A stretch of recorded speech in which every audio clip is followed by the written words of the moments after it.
April 18 యొక్క విశిష్టత చూస్తే ప్రపంచ వారసత్వ దినోత్సవం, దాని International Day for Monuments and Sites, also known as World Heritage డేగా నిర్వహిస్తాం. సో ప్రపంచ వారసత్వ దినోత్సవం, International Day for Monuments and Sites, దీన్నే వరల్డ్ హెరిటేజ్ డేగా నిర్వహించడం జరుగుతుంది.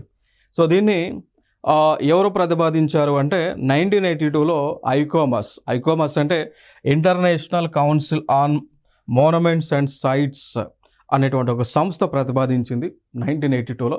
ప్రతిపాదించిన తర్వాత 1983లో యునెస్కో ఆమోదించింది. సో యునెస్కో అంటే United Nations Educational Scientific Cultural Organisation. So ఈ సంస్థ ఇది ప్యారిస్లో ఉంటుంది. సో ఈ సంస్థ ఫైనల్గా ఆమోదం తెలిపిన తర్వాత దాని తర్వాత ప్రతి సంవత్సరం కూడా ఈ యొక్క ఏప్రిల్ 18న ప్రపంచ వారసత్వ దినోత్సవాన్ని మనం నిర్వహించుకోవడం జరుగుతుంది. దినోత్సవంలో భాగంగా మనం ఏం చేస్తుంటాం, ప్రపంచంలో ఉన్నటువంటి వివిధ వారసత్వ కట్టడాలను మనం పరీక్షించడము, ప్రొటెక్ట్ చేయడము, రక్షించడం కార్యక్రమాలను మనం చేస్తూ ఉంటాం.